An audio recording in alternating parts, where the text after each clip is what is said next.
¿Qué tal? Muy buenas noches, estamos de vuelta y hoy vamos a hablar de libros. Vamos a tener con nosotros a Javier Cobo. Javi, ¿qué tal? Muy buenas noches. Buenas noches, gracias. Bueno, vamos a hablar de esta maravilla. Vemos dos libros distintos porque esta es una primera edición, digamos, y esa segunda. Bueno, esa ya tiene más valor que es la original. Esto se va a revalorizar con el paso del tiempo. Esperemos. Hombre, seguro que sí. Antes de entrar en profundidad a conocer esta obra, a conocer Cisma, yo creo que es importante, Javi, pues que conozcamos a la persona que hay detrás del libro. Entonces, en un primer lugar, sí que nos gustaría saber, Arandino, ¿por qué escritor?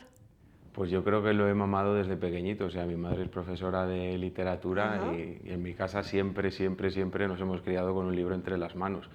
Yo desde pequeño ya me gustaba hacer cosillas, pero no me había atrevido nunca a lanzarme así a la escritura y un día pues tuve la idea de la novela y digo, pues es el momento de intentarlo y aquí está. ¿Cuándo surge Cisma? ¿En qué año empiezas a escribirlo? ¿Cómo es? Pues empecé a escribirlo en 2018, pero yo tenía la idea ya rondándome desde 2016 por una noticia que surgió en el Palmar de Troya. Se había escapado el Papa porque se había enamorado de una monja. Entonces yo empecé a darle vueltas a aquello, me empecé a obsesionar muchísimo con el tema de la secta y digo, bueno, aquí, ¿qué pasaría si hubiese un crimen en el lugar más hermético del mundo, más cerrado del universo? Y bueno, pues allí acaba una arandina investigando un crimen en pleno Sevilla. Claro, porque estamos hablando de esa protagonista, Ariel Blum. Descríbenos ese personaje. Bueno, es un personaje muy autobiográfico, la verdad, o sea, con todo lo bueno y lo malo que eso acarrea, porque a la hora de escribir parece que todo el mundo dice es más sencillo porque estás hablando de ti, pues precisamente por eso es más complicado. Y al final es una persona pues que se encuentra en su primer caso en un sitio totalmente desconocido, en un cuerpo de policía que todavía, pues por desgracia, sigue acarreando cosas que no deberían acarrearse y ya no va a tener solo que luchar contra ese crimen y descubrir qué ha pasado ahí, sino que hacerse valer como mujer, que por desgracia es algo que no tendría que suceder, pero pues sigue sucediendo a día de hoy. Tenemos a una protagonista muy guerrera, muy luchadora. La verdad es que es un placer. Yo les digo que me he leído el libro y no voy a hacer ningún spoiler, pero es que es una maravilla hasta el final.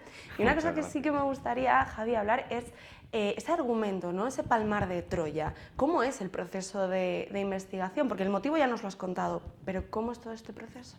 Pues la verdad es que en ese momento era muy complicado encontrar nada. Ahora es verdad que la secta se ha abierto más, tienen un papa nuevo que pues está haciendo por la globalización de la secta y tienen hasta Instagram, canal de YouTube, o sea, se han abierto. Pero en ese momento era complicadísimo, era muy difícil y entonces yo encontré por Facebook una comunidad de gente que había escapado del Palmar, que ya no estaban dentro, exobispos, y yo iba hablando con gente, iba leyendo muchísimas cosas, libros desde los años 70, investigadores que se han especializado en el Palmar. De hecho, pues gracias a esto he conocido a gente como Pedro Cámara, que es un historiador de Brasil, que ha publicado varios libros sobre la secta, y es un mundo interesantísimo, como desde los 70 algo se desvirtúa de tal manera, o sea, de unas niñas que dicen haber visto en un lentisco. Primero dicen que han visto un toro, luego dicen que han visto a la Virgen simplemente por saltarse un día de clase, como aquello acaba degenerando en una basílica construida en medio de la nada, unos papas propios, excomulgados, con santos como Primo de Rivera, Francisco Franco, pues imagínate. Es que es muy fuerte lo que hay y lo bien que lo plasmas, de verdad. Es que a mí me parece que la ambientación es una maravilla. Hemos hablado un poquito de este argumento, hemos conocido a la protagonista, Ariel Blum, pero ahora toca seguir conociéndote a ti, Javi. ¿Cómo te describes como escritor?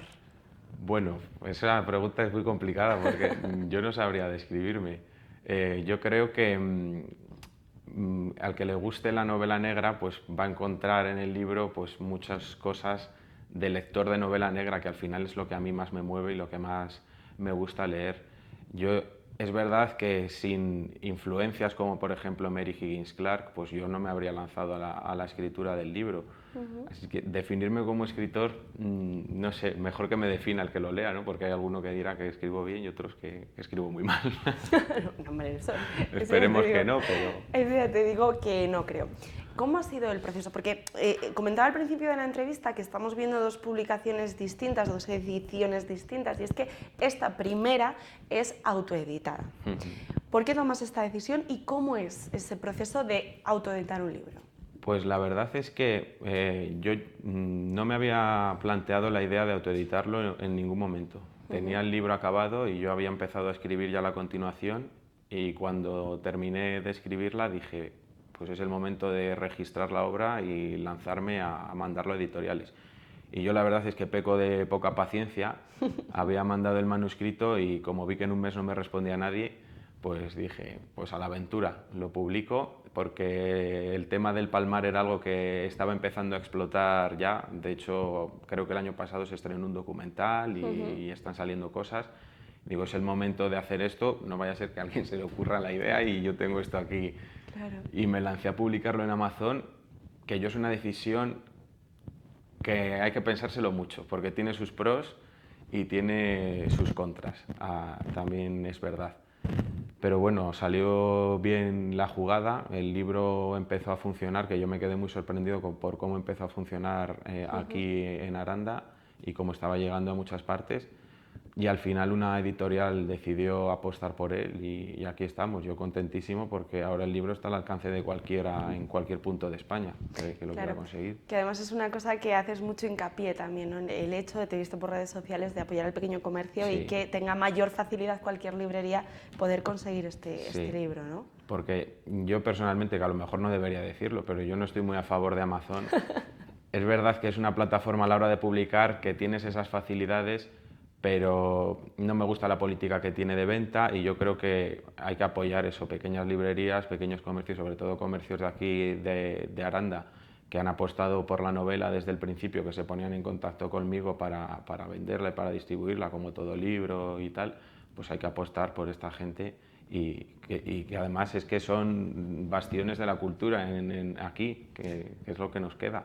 Porque el primer proceso, ¿cómo funciona? Tú haces una pequeña inversión y hay X libros que salen a la venta. ¿Cómo es la tirada? ¿Cómo es eso? En Amazon tú subes el manuscrito y no tienes que hacer nada. Ellos simplemente cedes derechos de venta y tú lo que pagas es si quieres quedarte copias para ti. Claro que esto tiene su trampa porque luego te inflan los gastos de envío para que ellos sigan teniendo un beneficio y luego pues las ediciones no son de la calidad que debería ser una edición, no tienes esa corrección que tienes con una editorial, el libro el corrector que tiene Amazon tampoco es muy bueno, digamos que tienes que hacer tú todo el trabajo, toda la distribución y bueno, pues no es lo mismo tener un equipo detrás que te está asesorando y que te está ayudando en cada momento que lanzarte ahí. Yo de hecho, cuando saqué el libro por Amazon, creo que luego hice, después de publicado, 4 o 5 versiones más porque cada vez que lo veía pues te dabas cuenta de una errata que te habías dejado y esto, pues con una editorial estas cosas no te pasan porque hay un corrector detrás que está pendiente de cualquier cosilla. ¿Cómo es esa llamada de la editorial? ¿Cómo la recibes? Bueno, yo venía de hacer deporte y me quedé frío porque además era una editorial que acababa de contactar con ella hacía prácticamente una semana, entonces me quedé muy sorprendido de que ya me hubiesen dado una respuesta.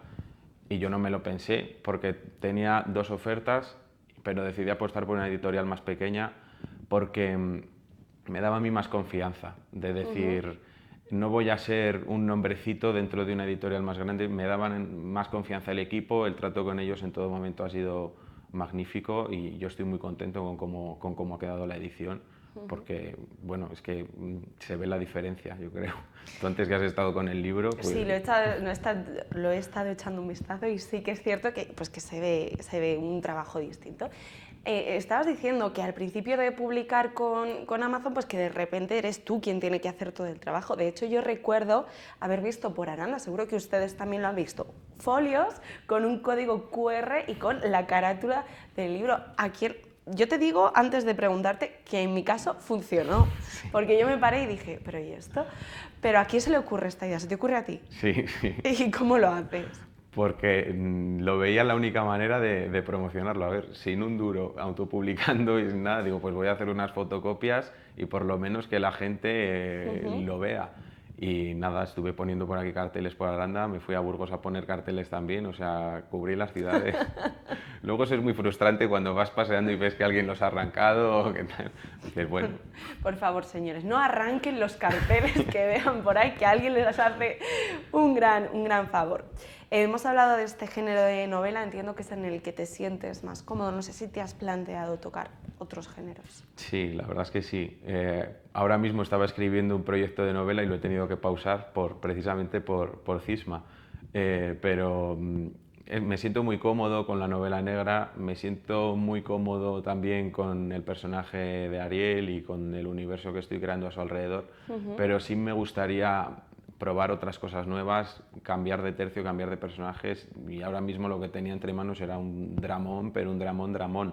Lo que pasa es que lo he tenido que poner en pausa porque como todo el mundo me está diciendo ¿cuándo va a salir más cosas de Ariel y tal? Pues me he tenido que poner a escribir cosas de Ariel, a ver qué remedio.